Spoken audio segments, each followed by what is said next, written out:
O te toi o Faualo from Whatalo Whatu Samoa lau whasausonga re vanga o lea fiafi. Te mo le wan te man tau New Zealand lea o whami no te o te nele I tu lai lima. Ma lo le wholau ma lo le whatoa toa. Ma lo fo I le pale le ne yaso. A te ko fiele ne yaso tofi. Ioi. Aso se furuma le fitu o le masina o February. Lua wherua se furuma le lua. Ia, ele yasi si soa fasilio na whatalo whama o Faualo. O tātou murumuru o foi le ne yaso wana o soa Keriso. Lo tātou ri mo lo tātou whaola. Ia le tau te sila mai foi Samoa tuantua ia o lo tu mai ai malon to ia e fa malu foi le nei aso wa foi le materi o programe tau te ia e ni rungo le tantu o nanga Maua TV po le BluTV ele nei foi mai ngole afiafi a talo fatu ia Samoa yo nau tele mai lava yo nau si yo nei ia mai le mata fanua ile si fanua o fela foi o le ulu fao ile tantu tunu ia ma la vasia ia wa tiu te fai va sai nga malo nga luenga fo ile antina ino ainga no mai kadesia ai mesio fai nga malo o Faualo from Whatalo Whatu Asiata mo auto uma ile nei vanga o le fefi ia ase ane la Whatalo fai feo yo le tala le lei o lanto wa fai ba pa ia o le fai mamal fai go sa le vi ia o lanto fo yo taulanga ainga o lupe fa le kalis ano ma fi anga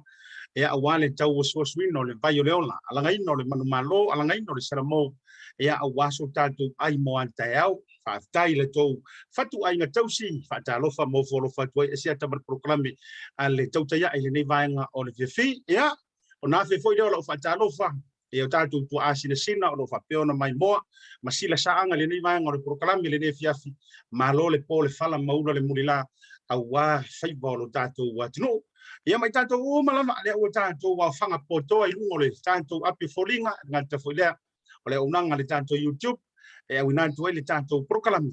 fa malo fai o le faiba io fa malo le nga lue tongi o se walang tila o whapulo li tualima, whamalo whai o le whaiva. Ia, rungo le tātou Facebook Live mari YouTube channel, o tō umale mafuta mai, se taimi o wa whialo tō pa ia mano tō malu. Tātou tala noa, ia, ma batu se whaamalo si au, batu se whaamalo, se whaatalofa. Hei tai,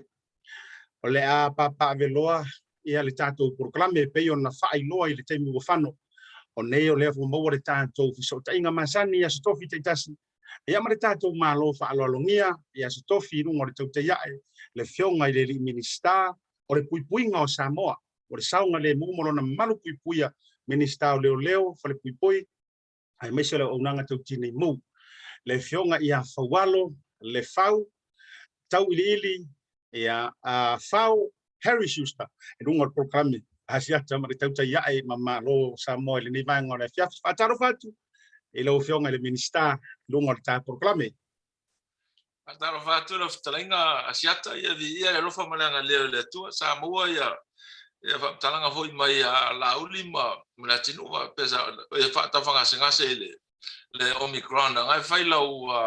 quarantine il fale ia whaatai e lofa malanga leo le tua le mua ale malos whaatalo hoi mau wholo whatu il paiama le malu o si o tātua tunu i on tulanga whaalupe il malu hoi o lo tapu ai mai ma lango mai Samoa ia tunu mau ia mo lo muli fo i lau porkalame Talofa Samoa, talofa Asiata, malo lang yung mama so ifo mo ne yaso. Ia tati tau fai fatalofa ile anga le o le tanto matai sidile lang. O te lo le ke kau fa ke ia ina ile tala wa Maua o le te sile mai e pe wasilia puro ma do sile mai lo isi por kala mo ala ofio.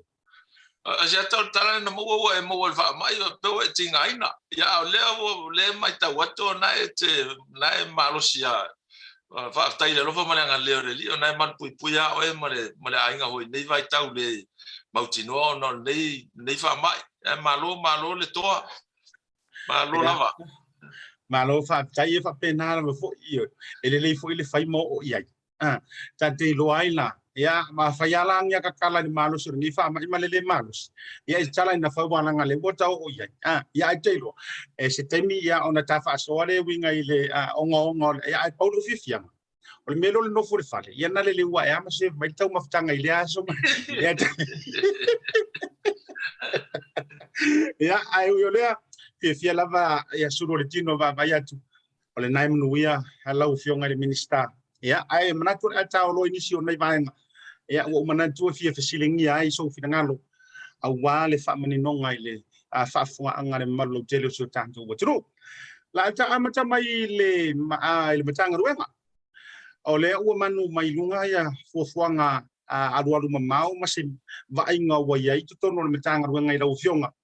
le ala le tau fia tu esea o le matanga ruenga o leo tu ese na mai le matanga ruenga o fale pui o le corrections o le foi na tau tupu mo na fainga i futia wan ia ke le lo ia tate mo se faise tara pe na work ia tu fatas ale pe o tau to e ia se fuanga fa pena mo fa na esa no ile va nga lo fio Paftai tele Asiata ia o le tulanga le ia o mo foi no failo le fio nga tai pa mia ma le malu kapeneta ila o fatal tono ina o le matanga ruenga mala foi ai foi le ia lo tulafo e tala fea ngai le vai ese o le tato to ese leo vai ngoi na nei foi la leo pa nei foi le corrections ia le fasa mo ino le ola to futa ina ila la vai ele leipe aba vai ese le vanga le mai le ngaluenga tanga luenga lo io se mana tu foi le ata to vai tu te le o to singa o le file mu o le fa mal sino le tulafono e o fiela me hoi o le su o soli tulafono mo lia tanga tai il fam sinonga ia ma mal fa salanga na le fal pui e ese mai la le mtafa yoile le mtafa yoile wa mene le corrections le ola to fo taina ia tama fai e uia ma o isi pang tai ma tu ya soli tulafono ia tama fai foi le ia to tamo fai le olanga o tangata le to solonga le ima uma el temi o la fa pui e sa o e si to mai position ava o ma fai ona fa no foi le tau se foi ia le ainga pe taliu mai fal pui ai le na le mele na rotua loka sfurta usanga loka lima tau sanga loka sautua ia ele o yese tulanga hoi se me hoi le tua ia pe to ma ia wa tau te lo ma kor kalu ia o te mina il to ese o la wa ia to te le nai para tonga ia so so ane do il fengo na ia onga meio computers i o me tau lima mo me te ufale wa ia nai wa fo ila ia le fa mo tanga luanga amata ni koleninga o me tau fa kamuta mal engineer mal ho ia la mal bakery na fo ai mai le alo fa malanga le smaro fo New Zealand fo ai mai o nga mu mena la lo fa tin te le yo so so ani le mo waina le ngata o ina yo o tangata fo ile fainga Faualo mai si me beses ai o mo ho le mano e fai a pantala tu me ai mal la tu Faualo e tau se le ia la tu ngata ile to ese ma se tu langa le le tiro ita tu fainga malo ele se me va pe tu Bluwave o langa tau na tiro ile va ina mtanga luenga ye lua ia smooth le transition ia one nei teles fare tonu pe polo o fufanga mauna o le toe tu ese o le mtanga luenga o le ma le mtanga luenga o toe fotaina alo fa vitai na no toi via fa affiliate right le vai sua le ala o fiong o le na tau o le na fai mo pe o le na tu mo ia o le ase fa vitau ni na fu mai pena le so na ta pena ina wa fu yo na toi merge fa ta sim toi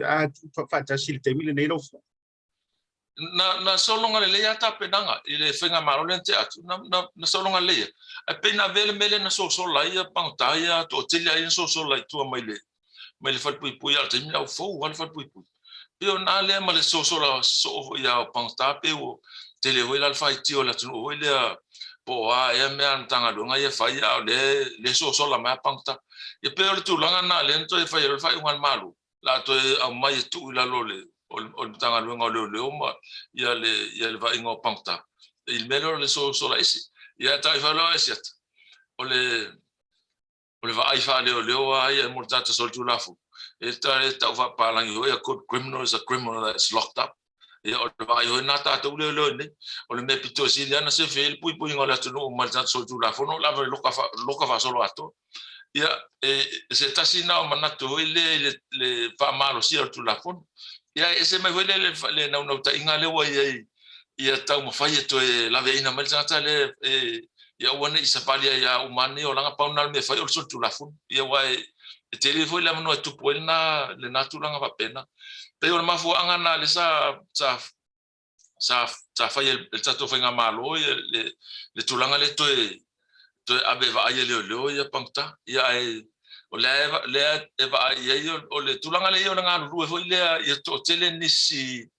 pero tulanga na New Zealand o tele o le vanga ia fanga luanga i correction le pengo pokala we ila to mai fa to hole sociology psychology to nga area maliloa fa ye pokala me hole fa le atileti ya pangta o le foi la tau titilo esta foi ona o e na tata ya nei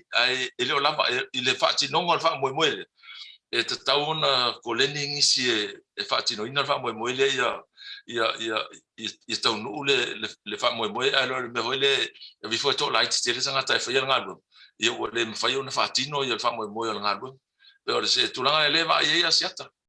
malo faamtai lo faamaninoga ou te au foʻi mamalama i le fapaega lea te finagalo i ai te loa lanau ua tou mafuta ma le matou tama o lau tafi o le sa matou galua le corrections i nei tau lele asiata o lau tafi ua leva na foʻi sa faigaluega na consultant faapitoa i le malo le tau fatu la fa il tanga i tu langa le va inga le fainga tu la fo ma le fainga ho le fa tu langa i no nga luenga i o tutor o rehab to no for people sa le sa no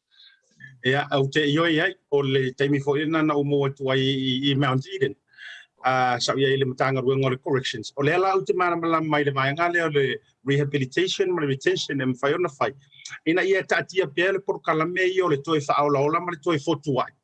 e fai i la tau ta o corrections officers ia I focus be ia le malu le malo ia apprehend male matulanga i ngole wala ma vainga fa pena i la tau le public community ai fa tai fo i le fa tau fala ingo wae ala u fio ngai le minister o le si vainga tu fi fa le toi tono mtanga lu o le o manu mai tu singa o silia le lua se fulu lima se lua se fulu sa vali le lua se fulu lima i la tau o leo o lea ua i lalo sa i linga o le konge ki anga i tūlanga o whala au whasaina o le vaenga o te fia fasilingi atu ai lo fionga le minister o lea ua whailo mai fo i la tau o vea masui komesina i le taimile nei komesinga lango lango fionga whamasanga lo sunga te mai tai a pali ia me se fwere fetala inga au pa au o le ua manu ai matala i tutonu lava ia o le matanga luenga e ua whaale fia mai marko o kele o leo nei e o a ile mawalunga fu ile le senior surgeon sa tibisinia le tangata le molia e le waka ule fia fu ile le fape la asanga kasu e ama vange runga na vanga ya me e pe o le atau ye masitulang o se fa matau masitulang o se fa polenga i le saunga le mu en fe no sa no lo fioma e malu fa ngo nei su enga o ye se vaenga yo no popole ai le va vai atore mamano na tu no fa foi ngo le vaenga le lo fioma Hasta ya Asiata o ya yo wa ta tunu o ya to tasia o ya ave lo fato tuanga e le oni tangata le tu e le oni tangata voi fa maoni tono le tanga luenga lo ya tangata la e toxisia le toxina mal fa marusino le tu la forma la voi fa maoni ya toxina fa o ta yo fia Asiata el mele tu mai o le o to so le mai tono tanga luenga le tulanga le ye i le ye masali le ye masalo mia o lo afia tu langa no so tu la fono o le fa nga ino fala au fa saina pa marwana po le isa foi po afa me fa saina pa o le mea o te fia ai Asiata e o tato ola o fetu pula ia e tau te vai e tu la fono le fa marsia tu la fono o i lo fi tanga luenga le man tanga luenga o fa sinonga o i tau te suru e mo le fa mauni ai le fa maoni lo la ya le tau vino la tu tut ile tu langa le wa fi mo fola fa sai ona te le la ya fa no le ma fa ndau te tilo tu le va pe ave se fa tu pa pe mele le tu pumai le melon lu na le malu le au nanga le tanga lu o le amo le me hore tau fa pa corrupt o le ya fi le ile fa nga ino fola fa sai na pe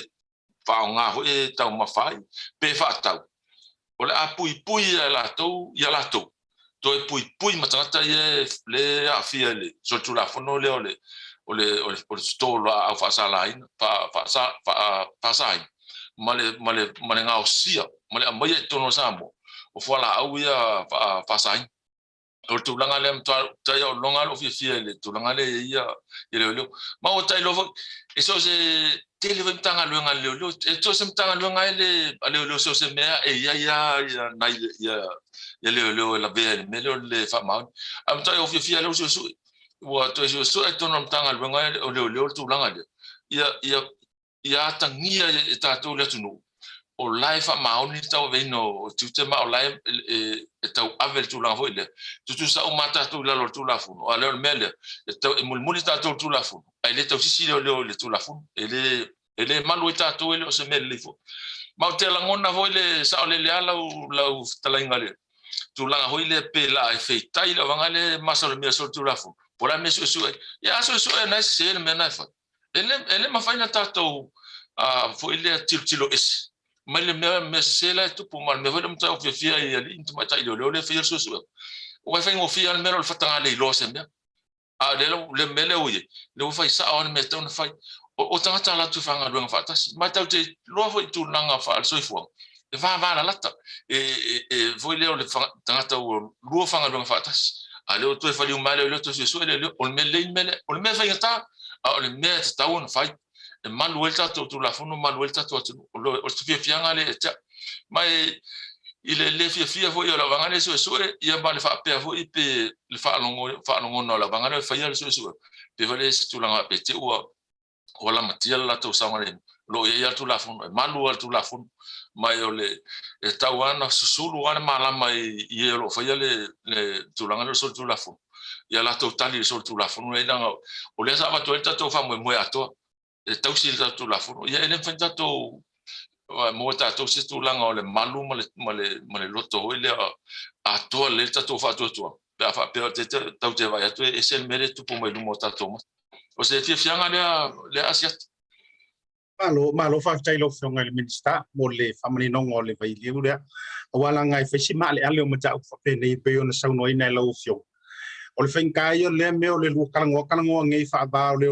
ngo tu lango le ngalwe ai uma engo la to su le si tu lango fa pena ono le tu lango le o yai o se fa maoni le ma ona ala ba to ile o le se fa sili nta upule o afeo no mo statu komsina o le o matua itele ya nei vaenga o tupu matulanga fa penei ya wole ono mo mia i loa le tofio se tanto komsina o leo le nei taimi fa Tautai ya ai oskanga kauleta wa ma fau ko ingo vui pe o inga kamanga e o mo mia kama sisa o ai o mo mia ma ko kule foi kai mo luka e no fio mana te va tuanga Asiata ia te longa la ta mo vui o ta over qualified ya volto ina sa lo tu va foi New Zealand ma style le mana o over qualified la vui mo to finga ai longa la va ta tu petong e vui ai ole tu langa le to finga o te vai te lope se te mitono lu to ma sino fa to finga ole tu langa le ai ona e valu le isi pulenga malo le na fa sala o le la fa solo ya interviews ya o le la ve ma le na le van na lo na vai la i le ta tanga lunga le so e no se o se anga va ta we no le tof o le to langa la wa foto ina mai le tato komisio o ngaluenga malo o la umana na tapuni hoi na foi na tal sanga mai fia tau avel to fia komsin malala fa solo fa motu se pano to lu pano le a foi la te fia ia interviews ma to la la fa solo tu ia ma fa mai lola io la to potuanga hoi ile cabinet po wai sanga tai la to vai io tanga silanga ba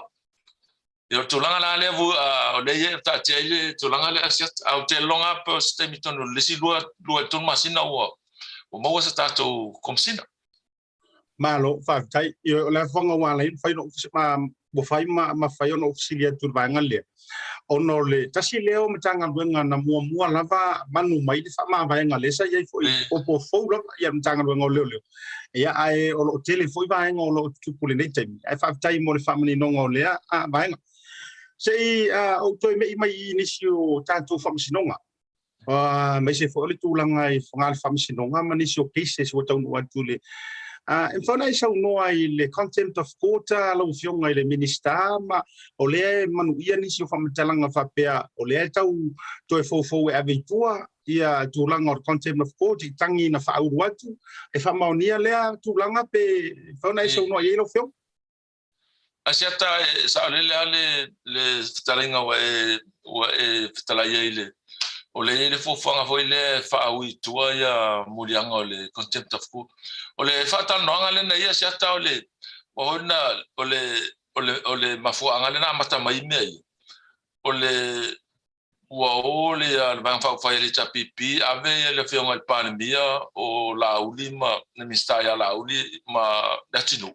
mulianga foi le fa palota o ile ai le mo yanga la lo tu la fono fenga palota o mo le la tu la fono so tu la fono fa pe o ile o fa tosina ya tanga palota ya o fa la mo yanga na fa sanga ya le fenga el pale mi minstai ya o foi la le tato va nga fa mo yanga ya fa maro si tu la fono ile for sanga ho yan fa ile tu la o ile fam sinonga wa ta mama ina ile fam sinonga le content peta ila uma o fa se tan longa ho ile yo wa ato ni ta sanga o tan no mata fa nga part ya le ai fela to wa i tu langa le o fam sinonga ya pela le o ese marato ile ta mai tu ai tato wanga iluma ai tatia ia famsino ia e foi si lo ia mo to tele o euro lango ina ia tato wang fai foi fatto tu ele tu sa motas to tele ho ia le ofia mai le ai le mana ave tu ia tangi ia e langona hoi le latou na tai ma le tinga hoi le mana onga e fa maro sia tu la fo ona o le o pe o ta mama ina fa sino ngai men tupu mai ia ai hoi le langona le o fa asi mata ti o ta o nga ma ale pe o le tau fe o lolo mato au ta ngata lango lale o le mato alu ta o nga ma ia o le mela na le va pe pero se tai le ne fatati ai tua ia tam ai se tam fai foi le to so mai tonu pe eu o mo tato finga palo ta le o mo finga malo tato nga i luma e tatia vam sino e o nei fo fanga o mo le me foi sa fata no loia e o loia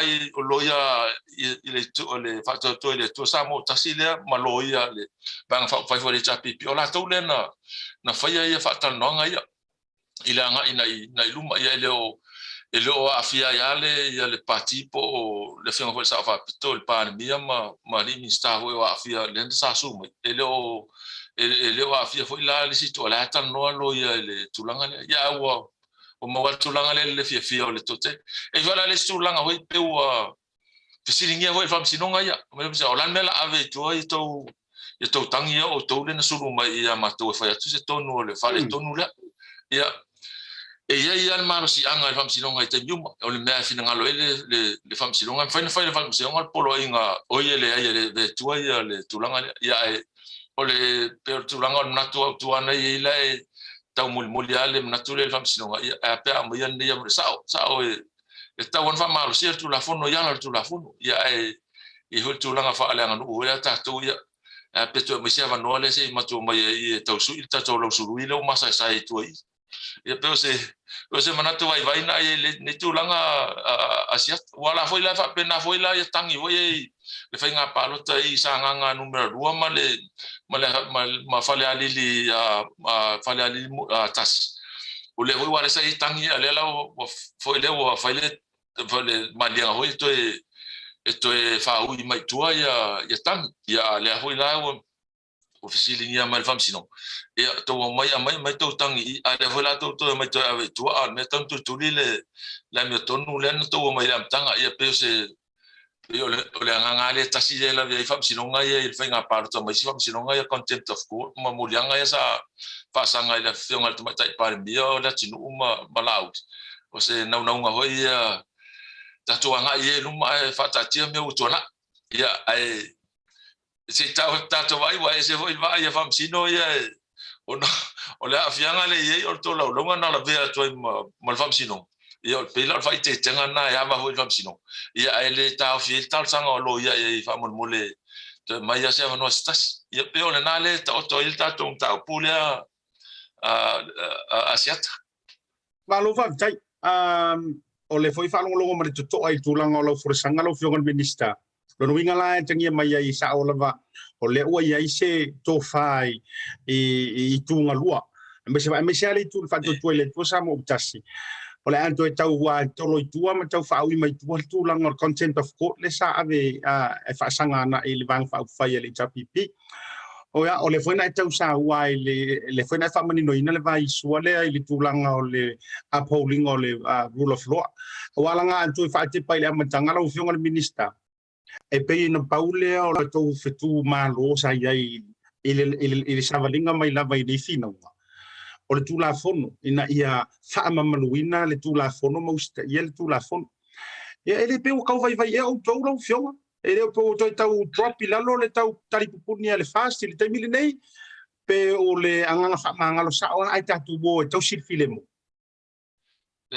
sa le talenga bui le o le fa na tainga ma le pine fa maua sa foi le sa taula ye le fa mo el party ia tau sisi al tu la forno tau sisi tu la forno ma sa vali ala tu la o lo tu mau pel fa mo na o lo tu mau ya le fa na tainga na le paua le o se tulanga o se si foi tu ala lo na mai ia fionga foi lo ia lo tu malpati o tal no foi malo ia le situ pele tal fe ngai le la foi le to fa o mai tu o tangi ai tato sa mali luma ia wai ta fai matu ia uma ia fo ia molianga en molia ai fai ala si fai ngata molianga ia content of ku ona o molianga na ele no fal pui e tanga te le sala pe o le tulanga le ia malesi la le tulanga o ngau ona pe fo ile wa afia ile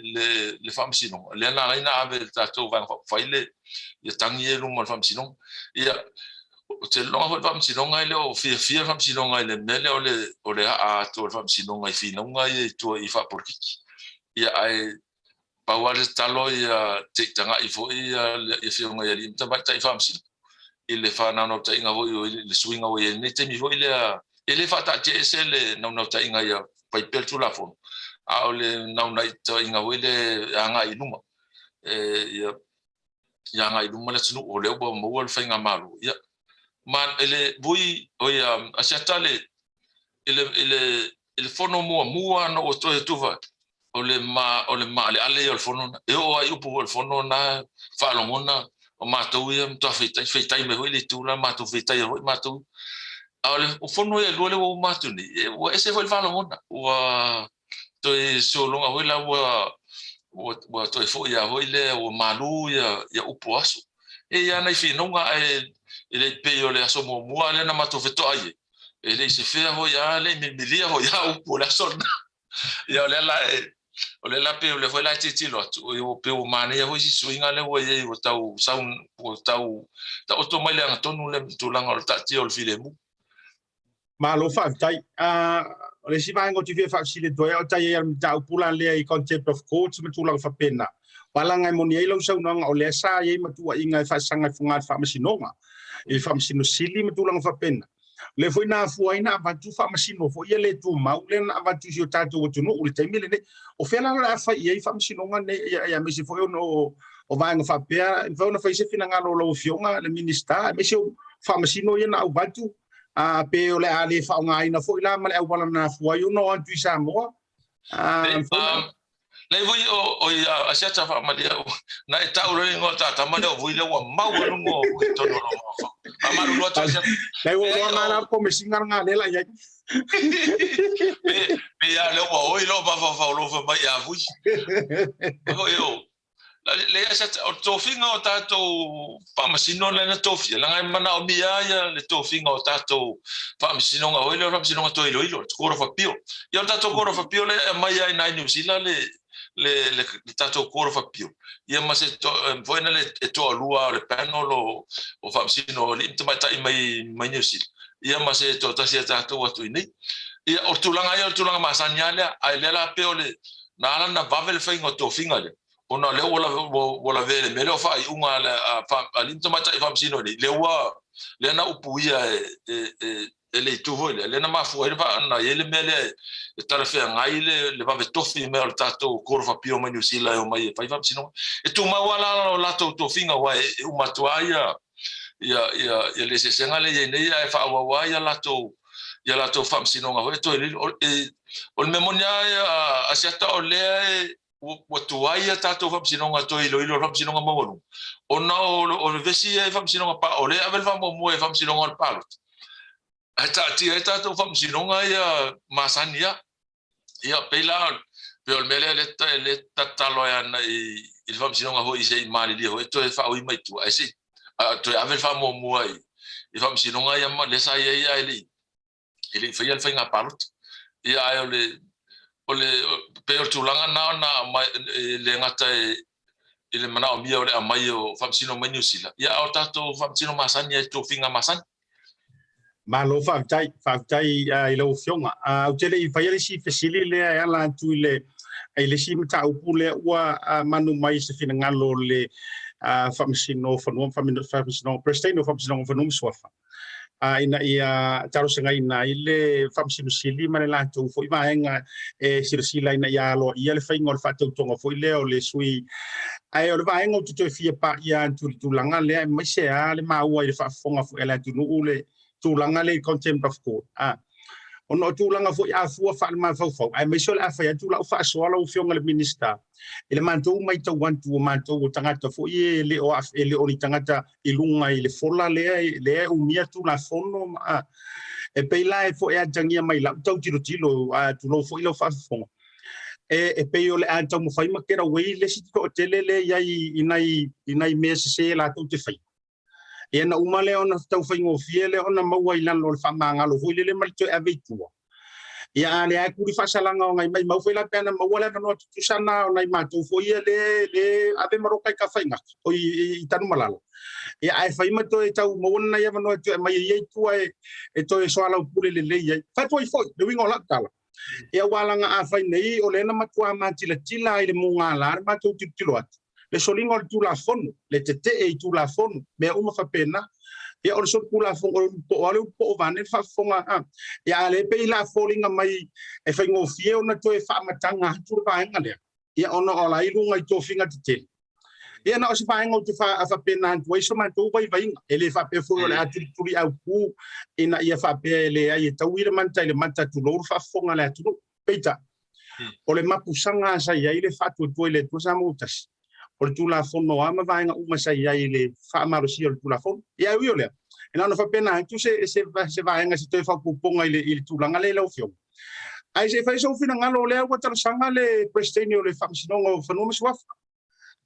so ga skule ai ile famsino sili mai se la to wa fina ngalo e alo ia lo le tu langa le so fina ngalo ile vainga fa bon After ya Asiata ya ele televisi upuya ila na lai fa o famsino Paule mele o te matau ya o le te fia la so solo a ilunga le antonu matula fo no mele tu o le umina se tala fa langa le sai polo inga le fionga le fonftala ya oni tal no inamta ala la manino o la yesu su nga hoile al komiti o le parliament i tu la fono ina fai pola tonu le tulanga patino le sai ninga le au malo le tu la fono au le afu ilale tu la fono wen sai le au malo le sa pasi e tonu le mota o la fa o le su nga le parliament ya o la sa o tulanga le ona ile suinga tu la fono so su la fono na pa o le mesuina al parliament o le tiu te ala tau fa parliament le tau mulmuliane la fai mai se le poti ma se fina ngalo le fon tala imale mal komiti le a le metau o le o lote le parliament le metonu al meta fai o le al parliament o le tulanga le sa se manato ni si mai pe foi le la to su to no parliament ma le official parliament ya metupu ya la ba ye tu la fon na o ia mo me fo le tulanga ele me faina sui e fam sino nga se tu la fon ele me faina sui le pulenga tu pa tonu ale parliament marka peneta tu la fon na o ia yo la solo nga sa o mele o le tal sanga foi la le fiona le presidente ave le fam sino nga maonu ia o la foi ala sala ya solo ya la tu la fon po la tonu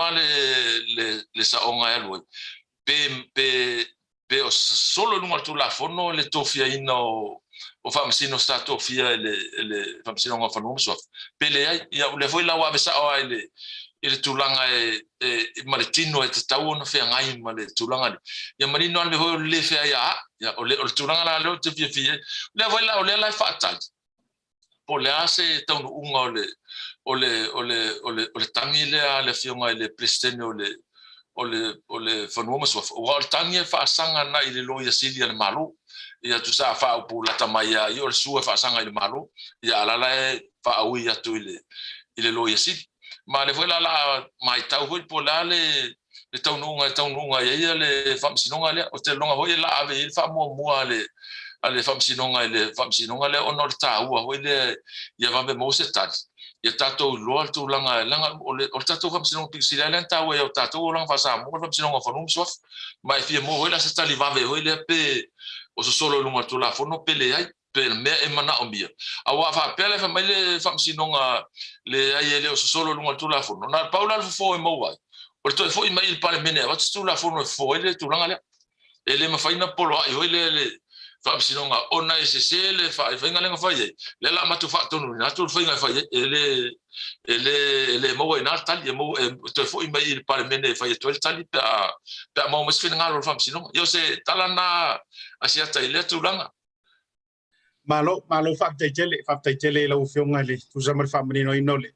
O lea vai viu. E ia fo o lea e tatia mai au lape tūlanga o le talanoina lau tele i au telo. O lea muli tai le fo i le saunoanga lau fionga i tūlanga o vaenga i mawhai ona whamanino. E ia ma vaenga fo i le mawhai ona o ia i le au talaina o mtau. Pulea,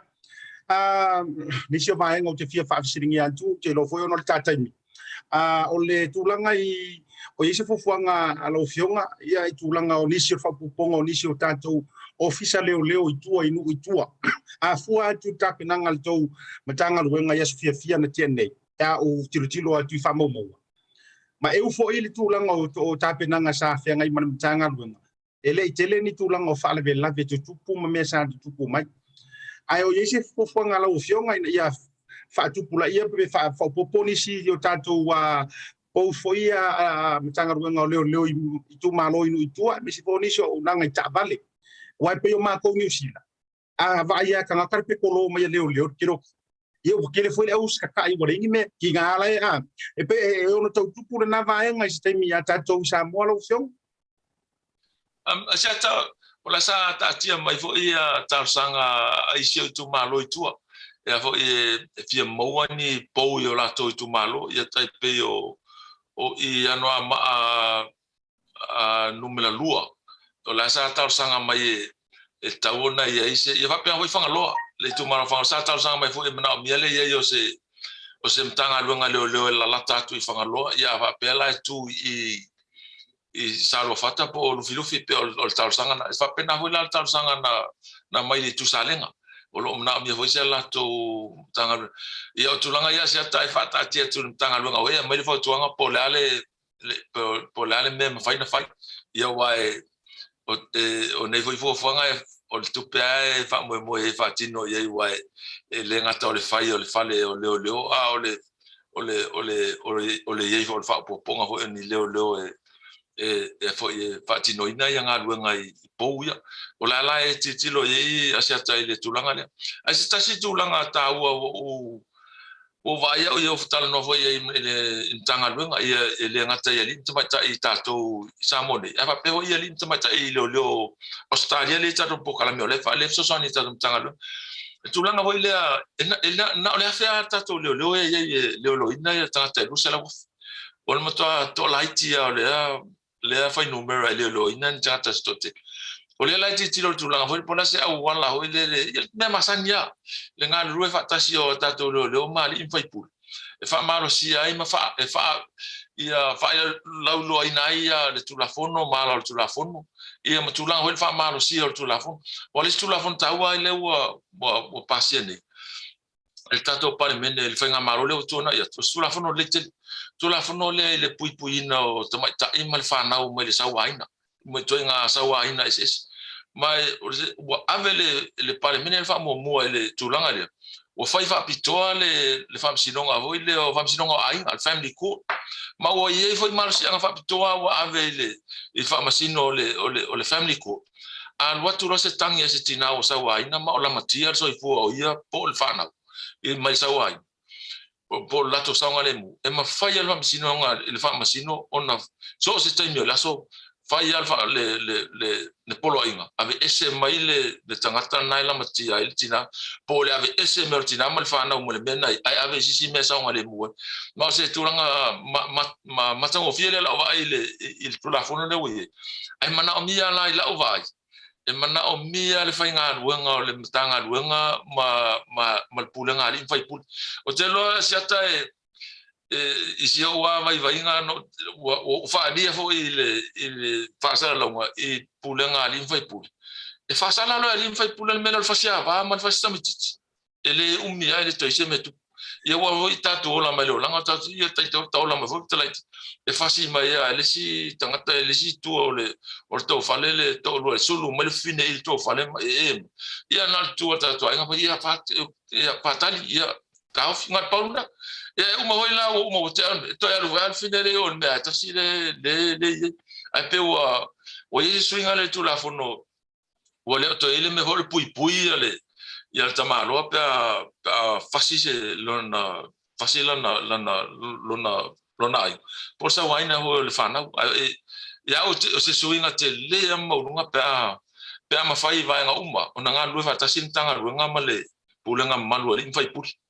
o e tato e ula e pulenga ri fai pul wa sa ila listala na be o so ifu fam tala le su me le tala ma su me le talo la kapia le lato nu uma le no so e ta alo le tata au le lato nu ula le ye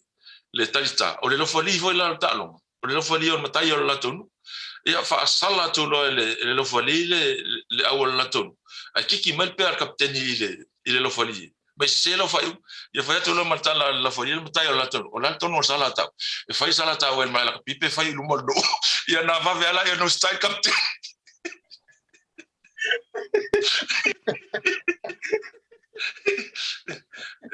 o mali wa meu ao nai motu nga afa ya meu le ai e ola ma tatiti do hela veletu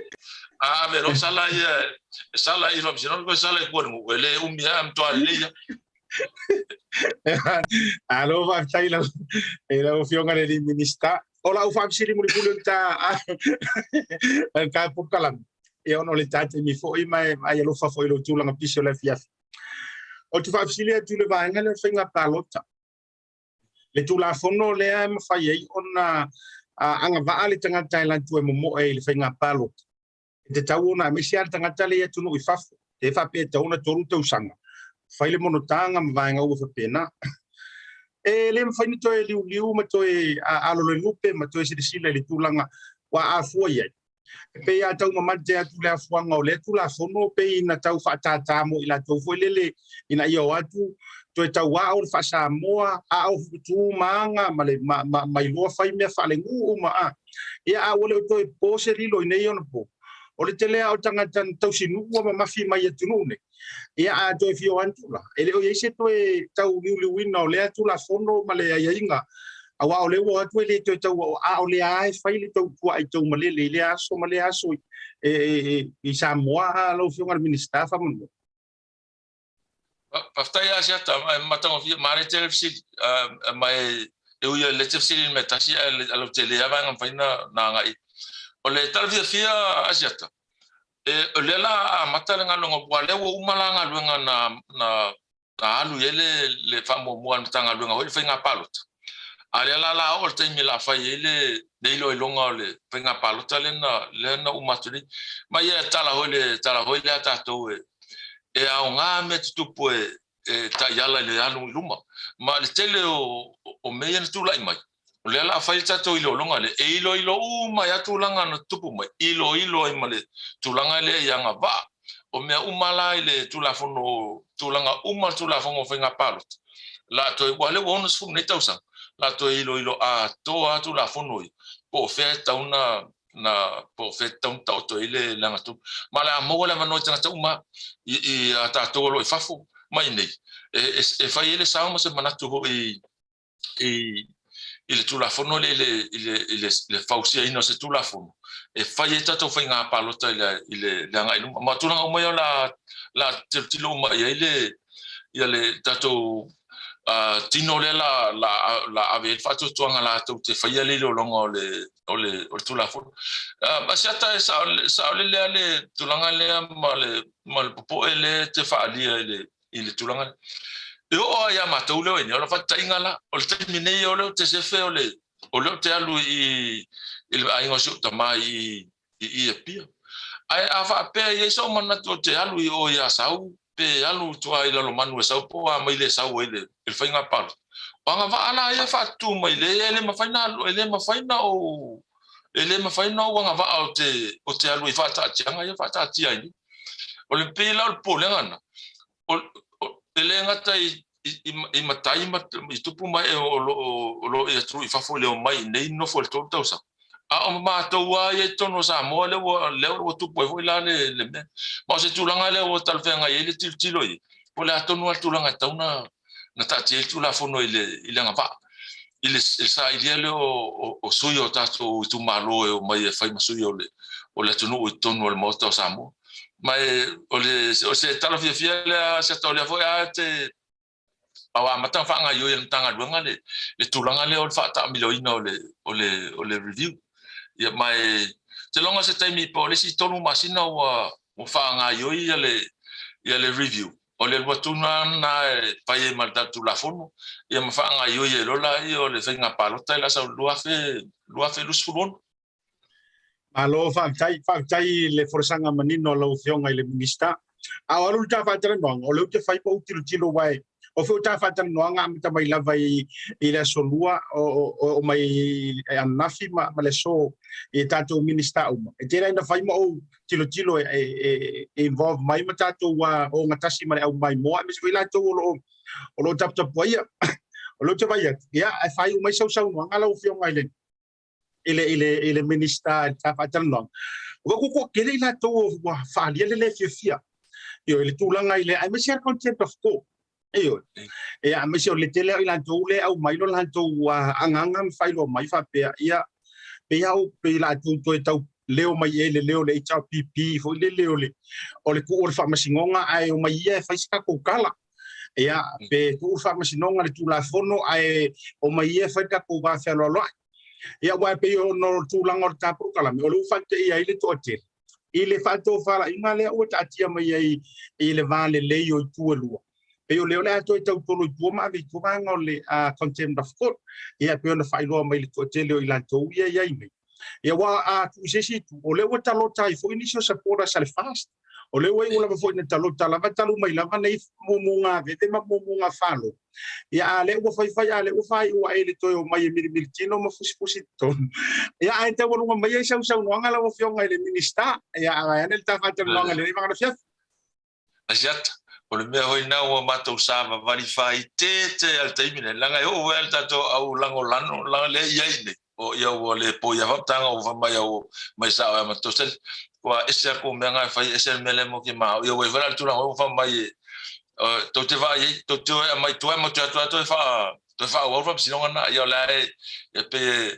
maute langona le fa langona martinga la ia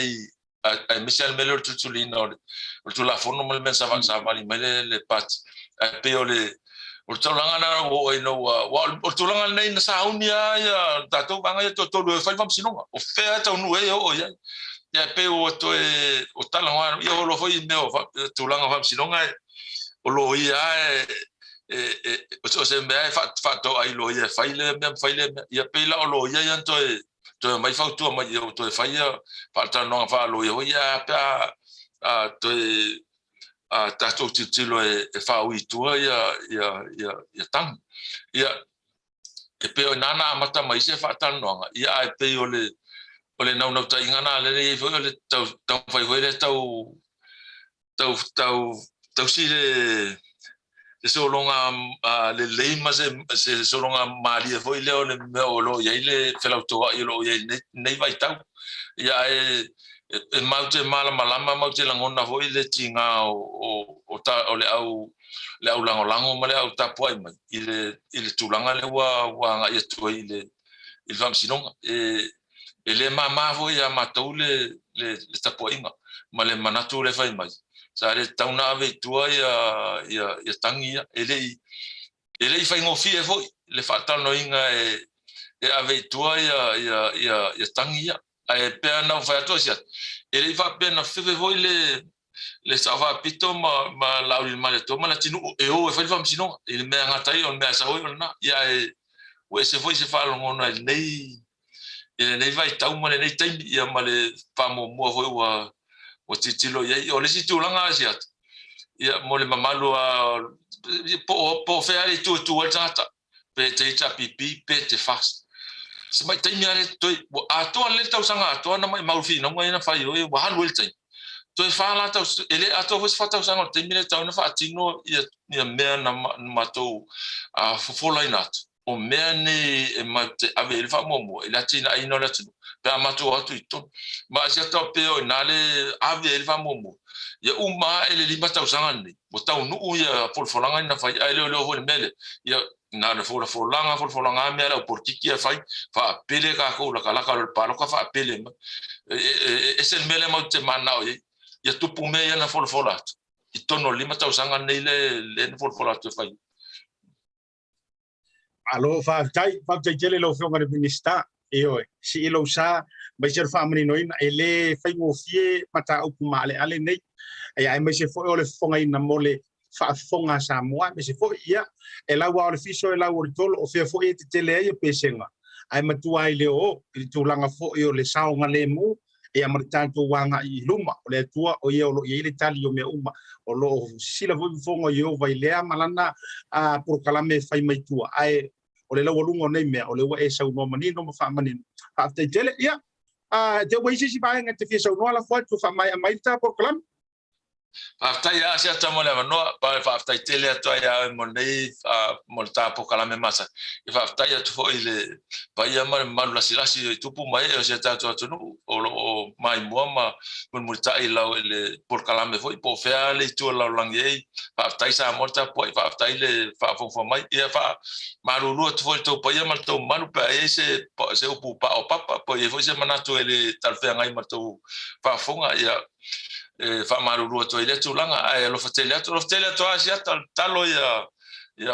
e mo ya fa manuia le fo mai le ngase lo ya nei ba lo ale le on sai male mal fa malos pa o ale me asia ta pe ta no ala ava pe le tulanga le lo ngase le covele le ta malos ele mo so medical certificate o pe ga sa ta ma so te ala ta no ba ya mai na te malos o le ale ele o mele sa popule o fa no o tala male matamata tu ni so ya amerika matu no le alo le foi le mali li o mamalo le telo tangata le fa ma ya fa fia ina le loto le ba ya trava le te mo le malo si via le li ta talo ya le li lo fangia ya ai me se fa mamalo je ta tu no i tu lo lang yo lo mo na ngasa ya pula lo fa le li fa ya mo le malo fa te jele yo e ole nga la fo ile na ole ko moni la e na no tano foi le fali ole popole nga o ngai pipisi se si pe afianis ole moni ala na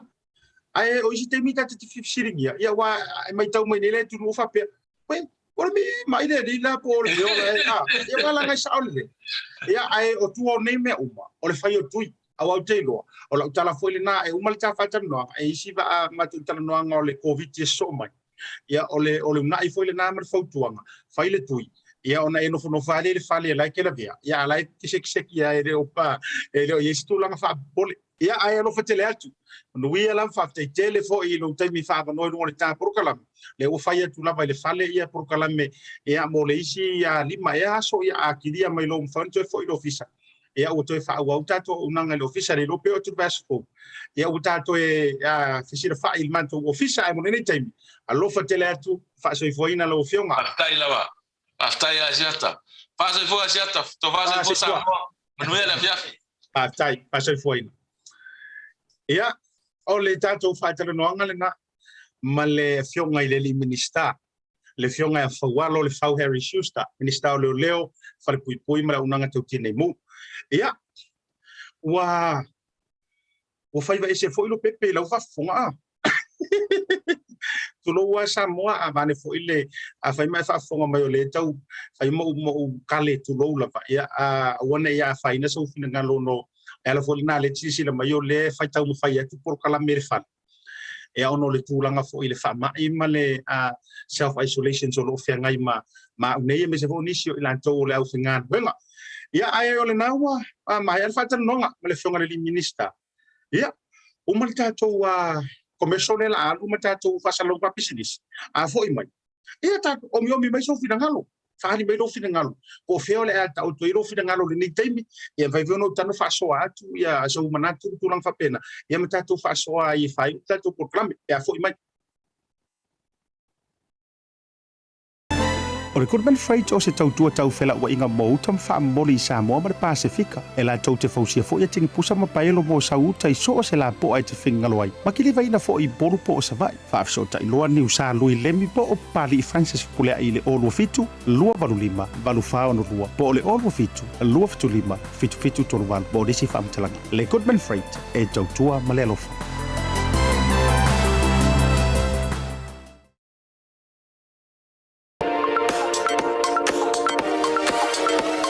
Iai nei le au nanga fou e whaingoina o le Maua App. E mawhai ona okai mea ai, ma ole a momoli sao atu i ate oe.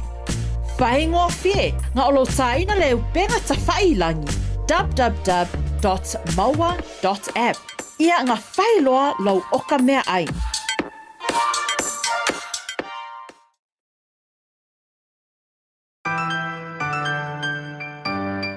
Local voucher is one of the most convenient ways that I'm finding now to do my shopping here at Farmer Joe, and my sister just sent through the voucher on my cell phone, and I just come straight to Farmer Joe to do my shopping. Ole si tūlanga pitusili o le tāu.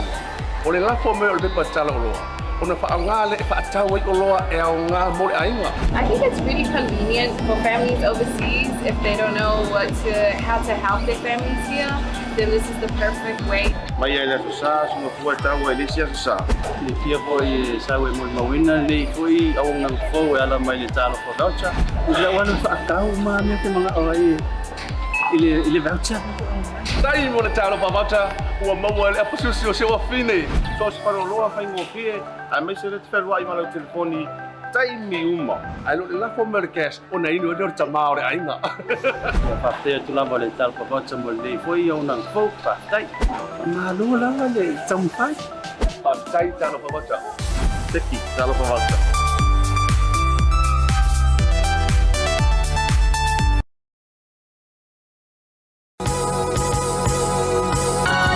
O le tautua ma le auaunanga o le Maota Samoa Service Station nei tuanai matu. Mātou te utuina lau sā ma le tele o nisi matu auaunanga ese. Ai le ngata fo i lea, mātou te siakiina fo i lau tāwale. Mātou te sapalaia fo i swāhu mo lau tāwale. A whai fo i o vai pa o lau sā, a wala te popole. Mātou te sapalaia fo i ea mo lau tāwale. Mo lau nofo silafia, mua, ta pē lau tāwale pea utu. Lua, ta pē lau telefoni i le taimi e utu ina i lau tāwale. Mana tua foi, e matua i whaasa ina le tau mawhatapa aina foanga whape nei. Wa iai foi au nanga i lunga le Pacific 40 e whaatau ina ai le talofa voucher.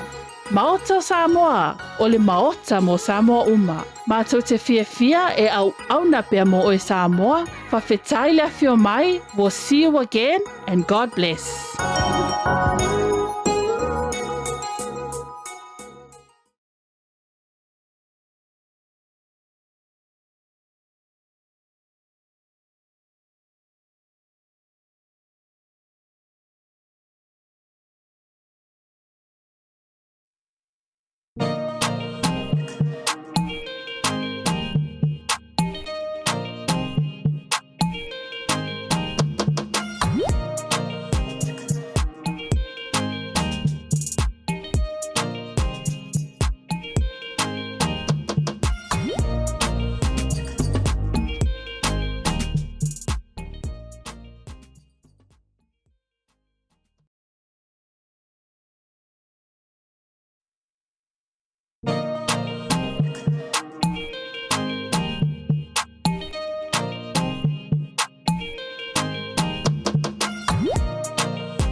Toi whaatalo whami toi whawhelo ia tu Samoa i le toi taliu mai ei o le tātou porokalame.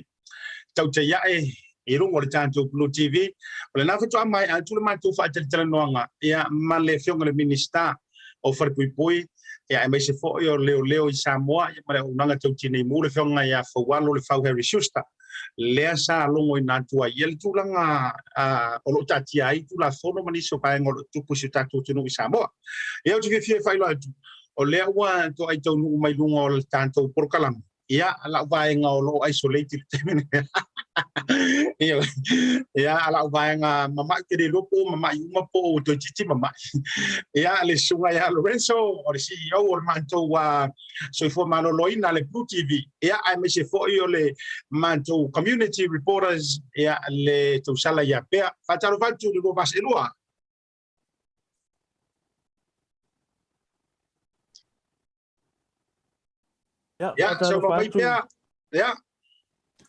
Patalo fatu o le lava sa tu avanoa tu le tausala po le tofine ia pe to mua mai Ia whataro whātu Samoa lea tunu upele I le nei fo ia stofi o tātou whiroi fo I lungo ngaru le ea. Ea malea la ta whaasala lau o le BluTV whaatasi mali mātou lupo o se I tu lou lava. Ia tu tau langi o le fionga ia Asiata marona soifua, smalo pea. Yeah, ma lole soifua Asiata and Pea Lorenzo. Yeah, Pea ia la to o lo mai mo mai I le nei taimi as well I le pokalami lea a le BluTV. Alo, olo te vai e fori po o ule ma ia lia lo ke vai ku pikiro fori nga mama I mai loa uli se fa se loa se fa se loa ta o lo mama ia po le meo na o ule ma Vai no sa noanga sia ta masalo o inga te mai mo ia o ke le inga la ora fo I ole fa mai ia pea ia ai o uia ke ka o uia makua malo sim ko I sa o I kala vo inga le fa finga vo inga le ele malo ai makua malo ki le me le kai mirenga ai le tali mel to fine ya pea po ani o lo te vai o le pe te lua isolate ai lua lava papai e pe foringa mai foi le o le te lua o le asoapi o sa uni a pe te lua tauta pe na I se metu Ia uia wala ngai mstalo ngai pi tau lei lo mai elang mea maka pe ro fine ia pe ang fau ku ia pe ele le ia lo saun ele le ia le fai pe o fo ngare ke saun ia le ala va kai mi a nga we la vata pena ia pe yor ku nga pe sa wa Yes, Saulelea Asiata Lorenzo. You know, the truth is I have accepted that mai ka ko so o le wa fai fo o pa e manga la o la e le nga mai le tasi so I offer ya ka o ready for it go back so for some but yes to be honest I all jokes aside but the truth is I am prepared. I am very prepared. And even in isolation, Asiata. If something happens to me today, merci le ole ofwale o ke fia we le wa fight. Lorenzo, le ole sa uno mai to fine a pe ale o ko so ko foka ki ai ra ufte fumala auste. Ai o le ia fa malo atu mo fa fe no ia tu ia te o yo le ke ro mai foi ia siro mai ro mai ma ko stro ke ka ko pole tu ia li ma tu langa ai o mai le tato fa no fo se ai ele nei tai mi se foi o fe nga ia ma pui puinga me se o ro lo ia fa na light o tu sa o mai pea how are you coping with the self-isolations at the moment? Asiata, you know, the truth is, ole whainga kaya, lafi foi ia, I'm hiding my emotions. And the truth is that, yes, I'm not feeling 100% and especially in isolation, but for me, it's trying to navigate my children, really. Who are the vulnerable ones? Yeah, my mum, my dad, but it's very difficult. Asiata, as mentioned, I think previously in Ilekakoa, Kalangua, you know, as a work family, we live with. There's approximately se fulu mako here at our address.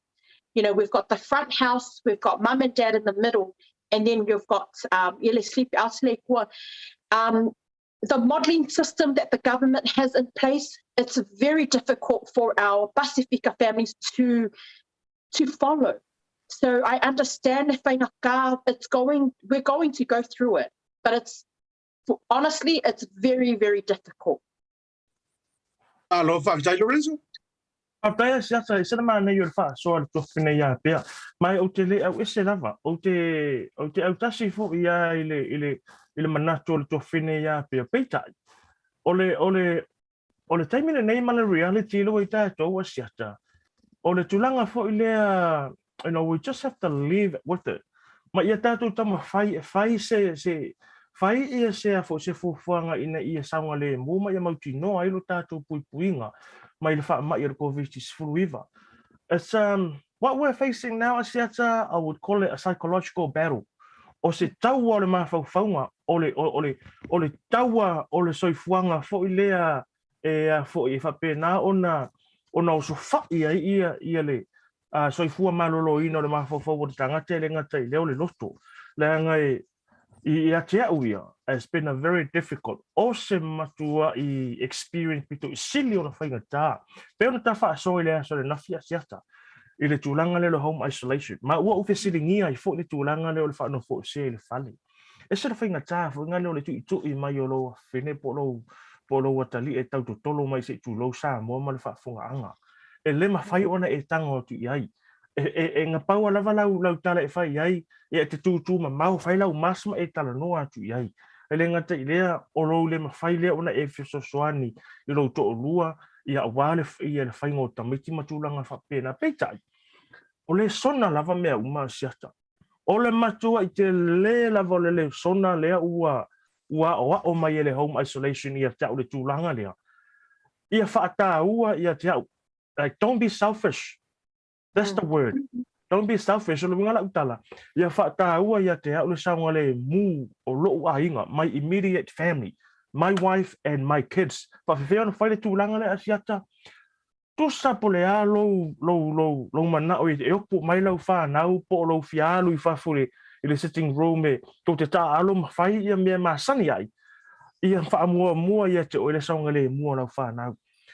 It's only a matter of days. It's not going to take a year. You know, it's only 10 days to get isolated if you are positive. But if you are close contact, na o le fitu aso e te ono sa'i ai. E te ono sa'i e tonu vai ata o te le nā ina le tūlanga le Asiata. O lea o te whaonga ina le paipale I whafo se I tūlau Samoa. O le plan ngā. O lau fuwhangala, you have to design your own plan to make sure that you're also keeping your loved ones, your family safe. O leo te whaonga ina le paipale I whafo ia whaonga I fulu ai mata ia ma whamalulo sa mata ele I foi. O tūlanga o mawhapea nai, tau ona tātou vavai I ai. Ai, ia te au le teimene nei Asiata. Ia te au ele o ele tatau ona tātou toi tilom tātou vavai po o ai ole a blame. Po ai ole a tusi I ai. Ai, o le teimene ia te au ma laua uia so e ngam le experience laua umaua. E whainga tā, but it's something that we can all get through it. It is something that we can all do it. It's manageable. Lava man wha lolo Asiata. Ma lo whaptai mo lua whininga no whaalia ma a me se fo o tūlanga I le whaasoa ina mai o vaenga o lo te tupu I tanto isolation sa. O leo lau whaasoa tu fo ia uia I le tūlanga. A me se fo o le whafonga lau tele le manu le tunu. O ma le taimi mo muan leo o whailua atu I whalau I tele whapene I lungo le purukala. O leo positiva. Eo. O leo ua mai le wha mauniang.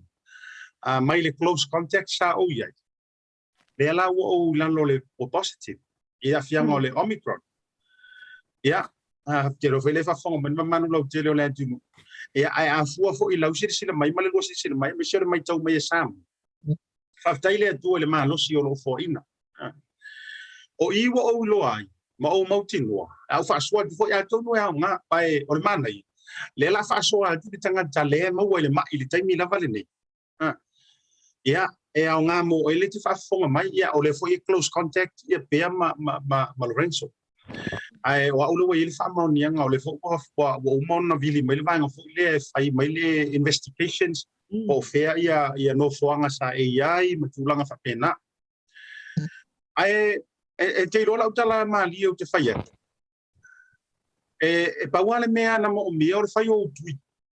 Ia te awaia. Awa ana whapea nei ele I whaiangi o pui. Or kai miringi. O lae mamoli mai o tōro whaanga ia te au I meo le whangu ai vira kau wharimai pei o na whaatusa tangata mua ia no wa ia fia. O lau talala na leo whatu. E le teitei fo I la tau mo whai ngā malo e tū lei le melo le tui. Ia mai au tui e lua. Ia ma le pusta. Ia wale upo moni. Ele whaiara o pusta. O nā tui e lua lewa umana mai o wena le fatu account le taimi en tai toile pusta ya le wa afia ile siama mai from the close contact ole winga la lautal e sili akula ukinga inga ilore ile fu masani no fu tele lo ya o pe wa afia fa mai fu lo tanki fiba mo ayate e sili akula matua yo ukinga inga le tanki fiba male furu nga u foi ngai lo le mele tu le taimile ya le mo to fa fo sia malo sia to o le upumon e na no fo ne ile fa o le tau sia o le tu la fon no le isolation o se upu ho le kulanga ile matua I makwa kinga inga fo le se tulanga o ya ele fa pe o te fa to se atu e na popo fo wa le na sa u fa mo o ule na afia mai le aso tonai ai te nei ia na pau foi la na le taimi o le aso sana o tau whaalongo ai tu lo fa fonga le tinu i kau eli lo tau foi le el to inga ti nga ma sani lava a pau anga kai mingo kau whaalongo ai o le tau eli o le ulu male i tapika ki kau I va you're feeling fatigue a pau anga kai mi ia mal kau ko ama me fa pena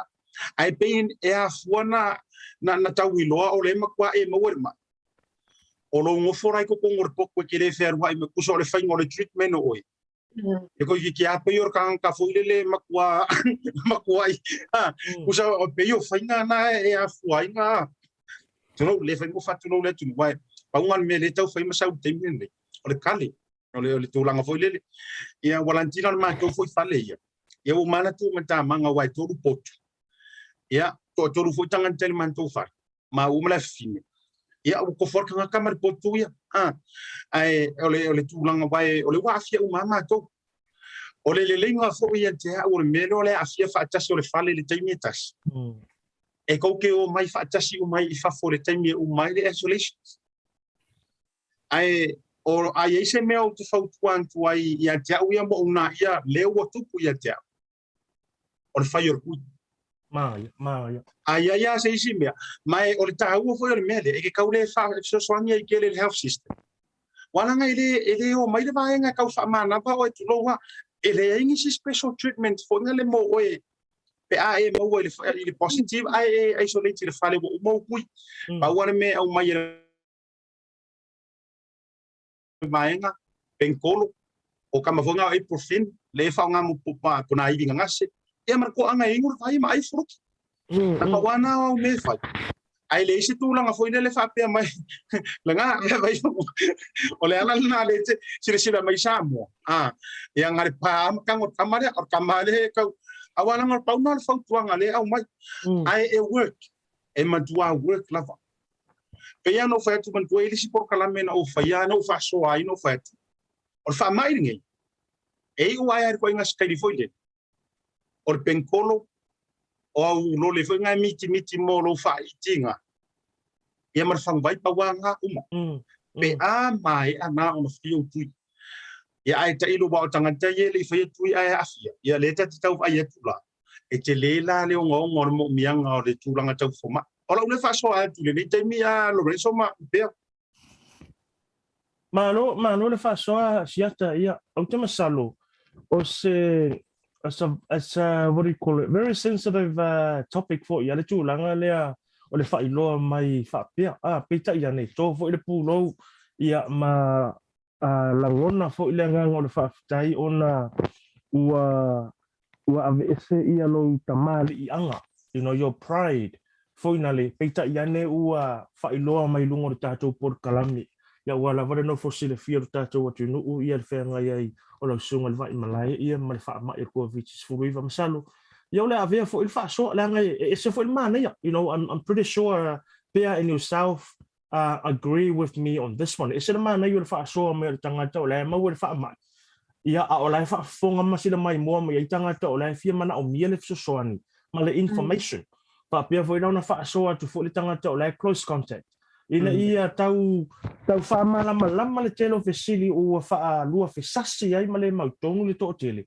ia o tato fe au na Asiata o le fe au na le BluTV o le momoli o le fe au ia male fesoso ninga lu tātou atu nu. Pea, would you like to add something more lava?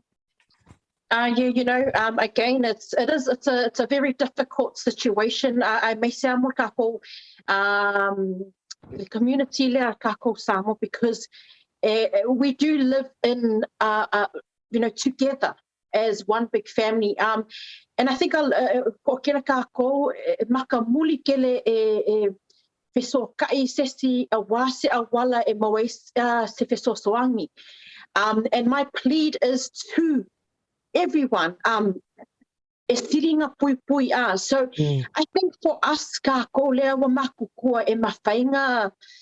le koa le loko to handle le whaamai. I think it's really important for us that if we stay strong, and assist where we can, be positive and give them information that they need to help. Because I tell you, it's like you mentioned before, Lorenzo, it's a mental challenge. But I think more so for us with children, I'm not too sure que le lopolale effect that up there. If my young children contract this virus, I'm not too sure how. But I know that if I'm positive, I know that energy will also, my children will feed off the energy as well. But I urge our community to please check the guidelines, try and follow the framework that has been put up there. Organizations out there, we just need to, we need to drop our pride and we need to ask for help. And I'm going to ask for help because right now, my family is struggling to put food on the table because we are not allowed to go outside. So I have dropped my pride and I'm asking for help. So our communities, there is help out there. You just need to seek it. Malo. O aso ia wa manatua o le fatoa fa le la lima so po lima fo ia so talo na self isolate. But the whole isolation journey takes you to places that you have never ever thought about, that you have never been to. O ma fo whango tangata fo ilea talo fai so fa na so to lua pe tupu se fa le lave ia tia. Ole no loto le na mane mamau e ave ai oe ele COVID is fuiva male home isolation ai misul fa no fo sia e ave ai o ma fo fonga fo ia na ngai o tato uma lava we all human beings so tato uma lava tangata ola pe ta yani le anga o tato ro le lei lava fa ma le o to tele tangata o mari liu ia ma fo so fu on COVID is fuiva ai temi foi ngale e o solo fa ma le lima pelo tino na ola ia o ma fo talo fai pe tupu se fa lavi a tonu mo ka o mai ngai Asiata ona ta o tele e ta o tele le fata le fo ile le usta ia ma we have to take this seriously ele o se vai nga fo ile pe ta to te to ai ona ola i lo ma fo tangata i ele tali tonu ile fa mai male tui oisole o te ofo Asiata o te ofo lava ui ai tangata i fai mai ele e pelo COVID is fluiva ma de siama e pelo ia tui pui ia pelo o le o mo wina ma o le usa no Asiata o ia o tangata o le mau ma positive ana le ai le tui le nga e fai fo i la fo talanga ua o fa so mai fo ini so a inga ma wo sa ma o le fa mai ma fa fetai e nei tangata ia ila to ia tangata po poto la lang fa le tua ono le to mai malama wa tui i fo mai fa pito ma sa intisi ia ma design ile vaccine le na ma fu ai ona to sila mi samo o le ana ma to te tau tua atu pe tai ane ana le ai le tui pui sa ina Asiata ia masalo e lima ia o ke senela tau fa mana vai fa mai se tu lo lava se mai na fa so mai ta ile vai nga le o tai level ta ile vai new le malo va tai Lorenzo e sa le vai ngol o tanto fa so ia o te lo voi e ini si fo ia o te loa e ini si o te loa mau te whanganga le ai ma sani lava va la lata au te loa e le te tonu le tui ai au te loa le te mire nei o la wala tui loa wa afia ia ai au te loa ai longo fie mana o fisiringi mai au pe fie te tonu wa afia awalanga a faya tu maule le te tonu le tui ia e fainga ta fo ilana te tonu pe a ta faya tu le wata afia a o leva ai mai o foringa i o tangata wa umana tui ai afia o moma kusa au te loala ai a feo te fia vili mai asi mai taita ia ai muso e pili o leo te malolo ina fa pene e ui o leo te maua ile fa ma o leo fo leo o ma fa fa e ta wala o kama pe fa ilua mata tele yo o popole mai so ai ngai sa mo na yo to fa fine mana to fo o le ngor fa ma yo se o te fa te pasa mo o le ngor fa ma o le fa ma yo mana to lai ma fo fa na yo tanto ai ngai sa o la ele io o mai ko inga stage le wa yeta to le tulanga fo le wa umar kui wa pepesi wa hanu fa so a por fa ma ia le time le la ina vili mai matau ko pole mesi manto ai nga ai ke ya vili mai mo ke video call fa toi e la pe fa ma ton e sana wa ko fikiri nga ke aka mai ai o te fia fa so mo ilan to ton o au ai le tritonu le tui awa ana o se tangata foi le kumoni ana o se tangata o ki kama fai se i fakari ponu le vai mai o te le pole ala o le mo war ma sang yang o wepa ia kama foi la nga ro kala kwa fusi pa pena ia na o moro le o kasau ia ai sa oi ko inga oi ai se mai apura ile ma ia re kui ma ia le kui peita o winga yo la tala yo no ni no se tala ma fa fa ngale tulang ai o le vai lo falanto ma le fata o lo tangata langa a fai o te tara no atuai e sala lo fai atuai langa am positive e le fai ono o fatua se tala langa o le o tato o le tu i lungo nga wenga e longo pueri ma lo te lo lento ai o te fa se tai ono o mai au tui e lua le langa paule menga o ko through o ringi vole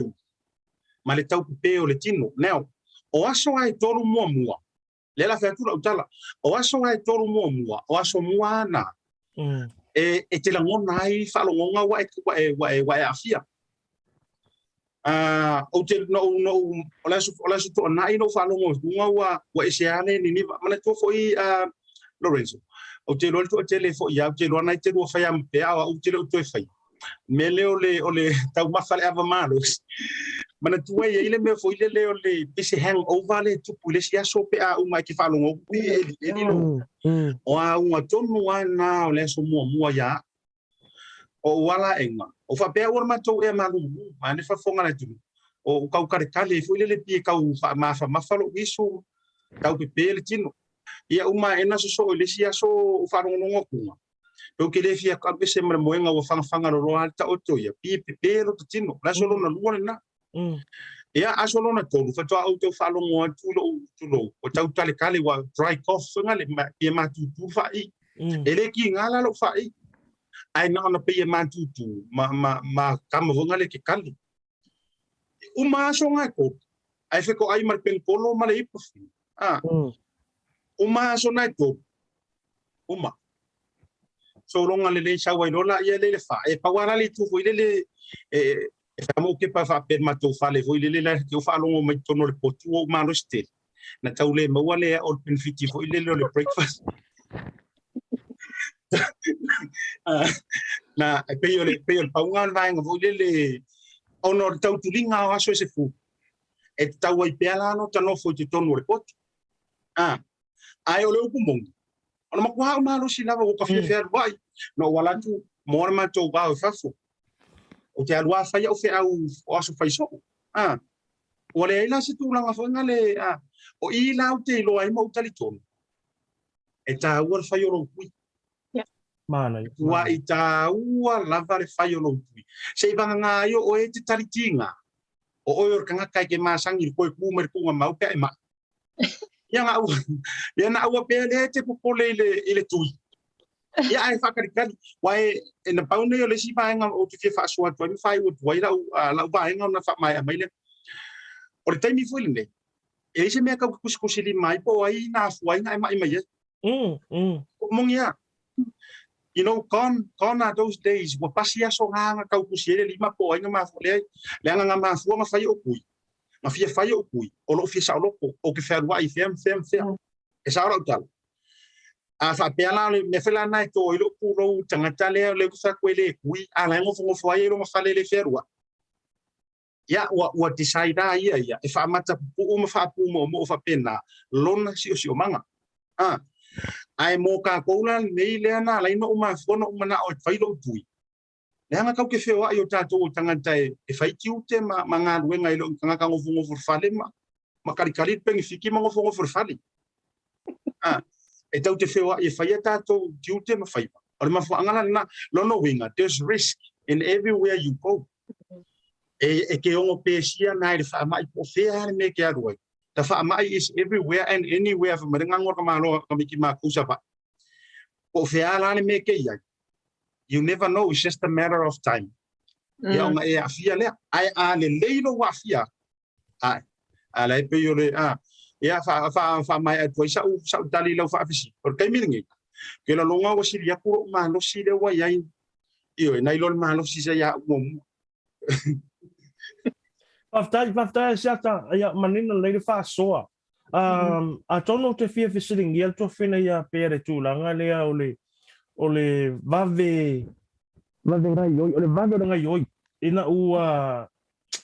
ua longo ia o se close contact. You know, did you act immediately walanga o leisi mea vaenga te tau whaon tātou mō lea o tātou watu no Asiata.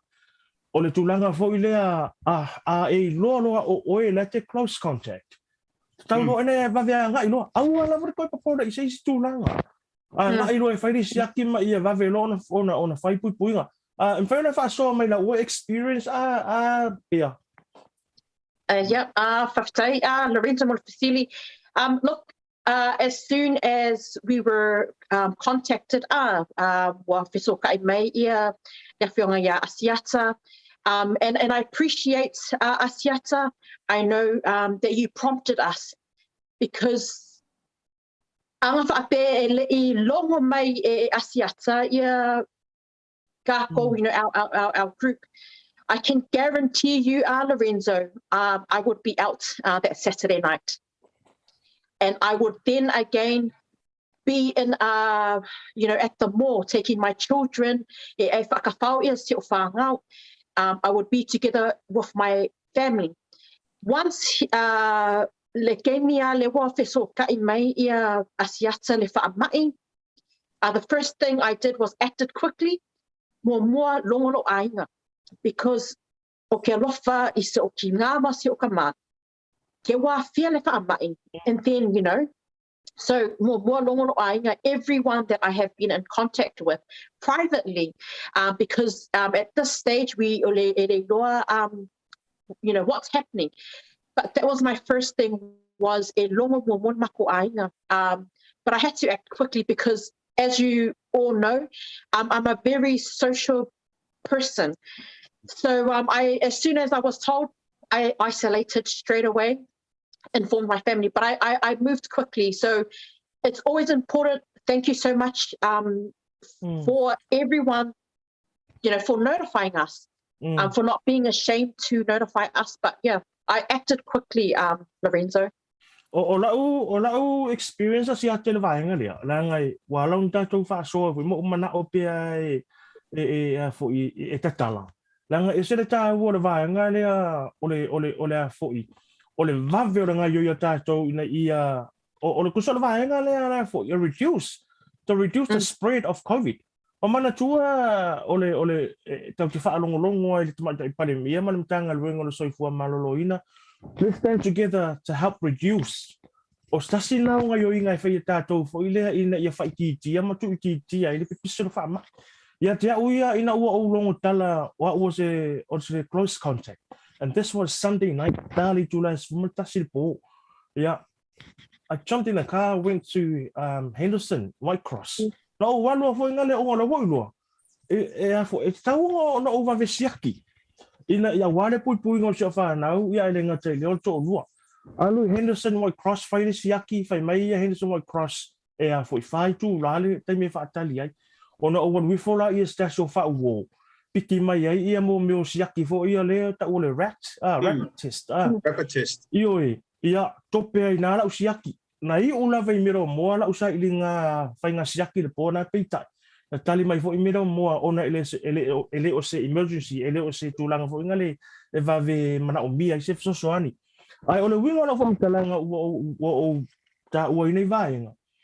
The fact that I went to Walu Moli ia isi fo I rapid test inisi fo I o fa wo o laute lo close contact. Ole nganga na le mana o mia ta to Samoa fa mo te mire nei. Ole nganu lu e fa tasi. You know, we have to look out for one another. I might say lava within your not only your extended bubble but your immediate bubble. E te tauna e fe sosoani atu ia ma pena ona tam fai ngale do your part to make sure that your loved ones are kept safe. Pe o tasilo vai ngata o lisi vai ngata o mangalo e tia wa Asiata. Tama fai e ingu ia le fo ile. O vai vela fa masima. Vai vela fa masima mana tua Asiata fa ma ile pala ai le vela. Ia te fa fetai ai fo io le e maua lau sunga. Au le tatou te ia ile taimi vela o ni sila. Langon fa mai lea e manatua e fusoani revela ina ia lunga le immunity system o le tangata. Ai lola ia low immune system. Fa ngofia foi la ona so fa ele stama lo tino. E mana o mia la ia le se mea vevela ia lu tono lo tino. Ia mai ai renga te ilea o le fo ia le masima. Ina ia tape ai ma ve tape le sama. Mana to ta to sia. Ngo wala mai awi sa mo Faualo le. Never mind the Panadol ma ibuprofen. Faualo le fuala au sa kelenga mai o ma tua ya. Va ai le vai vera ngale fa masima ai pupu ai. To te mai ya mo ngale a. No wai me de. No wai me no tau sami me de la le talia. Ai ya. Ai ni se vesili po ni se vai nga sa to fa so ai la ngole fo to te la tingle ma mai. Oi, o te no voi fa tai wa matala mai le lo fa so ma lo fia la va fa o tatu fa so. Ia ma lo fia fa te tala mai fo ia tu langa o lo ia lo. Le tu langa foi le o lo fe ngai ma e te mio afia ngor covid. Ai o te fia fa popo se va ngana lo fa so ai. E mai se fa fonga ma lo te lo lantunu. O le temia na o fa lo ngai. Na o fa longo ina ma we lo se close contact na o fa fisota ia manga lava ilato mai le periota lena ta mai lena fa lo mai ele so fo mano loina longo inga la fa pe o ele fa fo mai fo o lo wa inga la wo ai fa tu le fa fisota ia tu o we ke pole ngai ke se fe mai fa fo o le taimi lea fa tu langa mai so fo mano loina na fo mai ai pe no wa fia i tangata mai se isi ai ole fo ole tau fo ole siva ngo te fama ta ua ia ro kangola e ke lo le o maftai o to mantua o ia ta ua lo waru ko swipe lau le COVID app fo le tonu le COVID tracer. Now te lo e le vaenga le la o ta ua te le o mantua i lo ile afianga le tupu ia te ole falinga o tu passes. Ele o ia ke le songa fiso soni ile tracing o locations le o fa ia ai na paule me le na su ele va en ai tonu ola u COVID app tracer ole por kamale ke la kuske na ile wa e wata wai na wa e tonu ile taimi malo lo ia te aula ka ua ke le kamanga baila ia ile tulanga na ona fisili mai ala o va en ai te Famai famol mole pe faina e alu lau COVID tracer app ia o alu lo tango filor mai nga au mai le code dia o kango ente ton e share vai ala do ia info mai le asu nga uma nga o entai no ko filiki o kanga kale maki kala ngoa o ke I fai mai tangata o le sa I le sa ia le maliu Elo la kala wala o fabe unha se mai fabe o le nga vela usi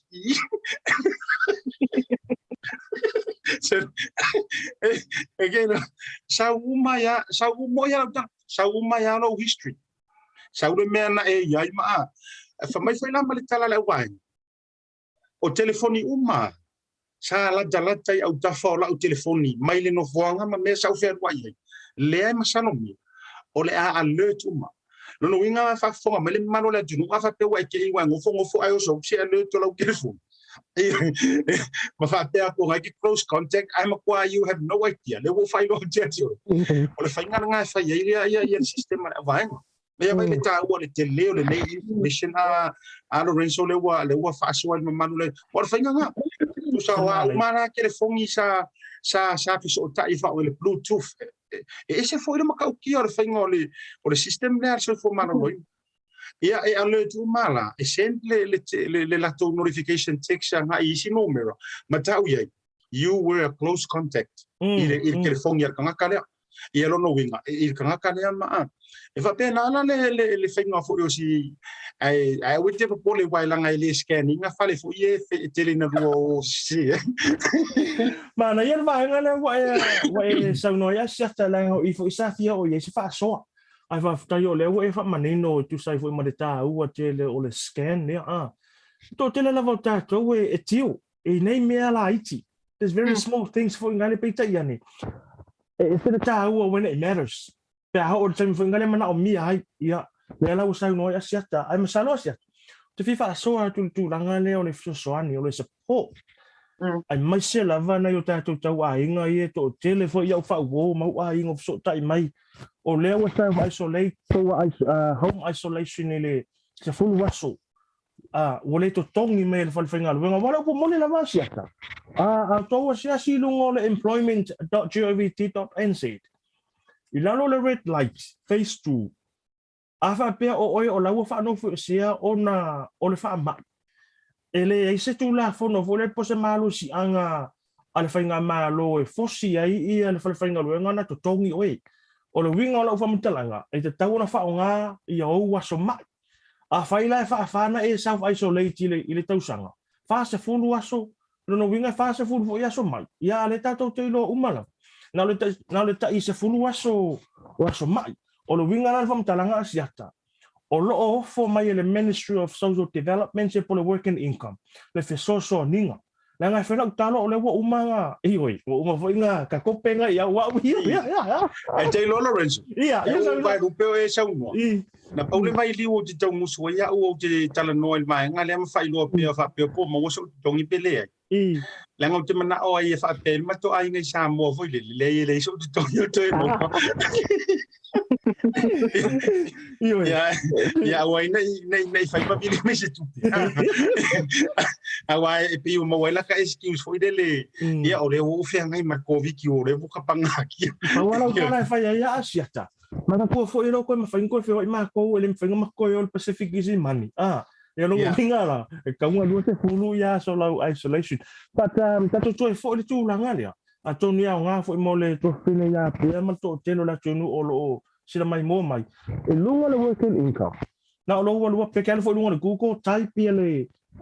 help when you are self isolating so sa o lava ele tu la e mana o mio na ele ton ele telefoni va henga ele pe o le lave pe e pa lai de benefit ele lave va pe na ele telu sanga there it's very simple and straightforward na paula va foi le va henga o la fia mana o mio me le va henga o se fa mauninga o lo ID ia le ngata ilea o lau numera foi le MSD na working income number ia male fa ingo lau tupe maua le nai maua o le si ia na ia palai lona ia e feso soni mai se le ni to tongi ai pili o le nga fatia ile taimi le te fa no fo se ai ia mata ma fai fo ngale au mai tu fa angol tau ma fai te oile fale ai ina o so tai mai le ha flying out here what was a close contact asiata tau I manifestili is there anything else that you need Crush ya vai ya hallelujah. O au ngai o hallelujah fai mai e lua options. No o ke mo le mau kula for me on me satu. E lua options. E mafai ona fai ele vai ngale online shopping. Ona la fo mai la ia la ufale. Po le tu ina mai o le se leni. Ia o fa pe o fa e fiar kupe. A fa me tonu se lauta la. E tonu se lauta la au mai oi. E ka vai le grocery shopping ile se fulu waso le ai so le tai. O fa pe la ia. Le ai langa ele mafai ona o walu le falo o lo fa fa tau. Ia e la fo mai la. Ai vai la ulisi nga ve asia. Salo o mar ko se la ul fa ka nga ave ia. Ai o le wo vai rupeo e sa te fa tula lauta la. O te whaitula o nei mau whamanuianga wa e maua ana e te close contact a o aule positive ai lei mas whamanuianga whapena o mau. O kiki ala kulau ko. Ai o na o eis. A whape vide kurva e ngai a oi. O ke whai ei fo ngale kasil whang susu, kasil whalawa. Te whai ei pusa susu. E sao si a koa. E ba si a koa. Mai whingon whaka. Pavtai mo tanto fa so ono te vai tu fo il tanto taimi wa lama fai uma wa o ke va poka ko va ma tu taimi va tu langa ina ia ai o te lo fo yo le ko fala le fa ta poinga se tanto o tulu e ta u an lava va enga nei a fa fo tuanga o mato e le manto la le o te ta langa le ma fa inga fa si mo ila u la o kema ai la u le fa ta ti fa fo lu mai la portiko o ilo ala ilanto faftai tu foi ave foi leva no faftai tu telo ilanto o le lau le Lorenzo o ke ia ilo usau le tai au o langi fa kau le tadi tia io ai ngaro pangwa kau fa pe si to tira sila mai i lau ava ko kilo mai o vai mai la ole aru prokalami au ke ro kilo kunga o ka kia mai McDonald's o le fainga ia tu inga singa le o fai taimile nei io nga le o mai ya tu ui fafo ma tu muri ele ai se taimi ma e te vai le mi a ora o fali le fai ko aki o akare o fali e pio fa to fa nga kam fa ngale pa wa le me te fai atu ia malaka plokis ia e fa tatia o mo foi lá no fa tu manto wa inga mai lanto e alo no fomai ele tine ia fo ilo nga lo fa pe sa mo sa se le ni tu lu ngola ulo o yo le la fo tu va no ia la fine a Pea ia e fai mai sa no nga mai sa fo tuanga ia fa pe foi lu so ya Lorenzo no fa ma tu no tatu programa. Yeah, whawhetai Asiata. But final words, praise God. O leo that we've received great news that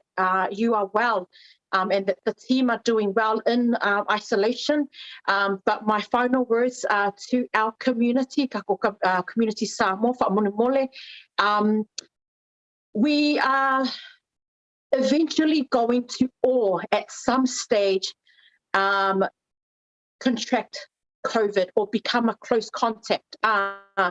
So I'm just urging our community,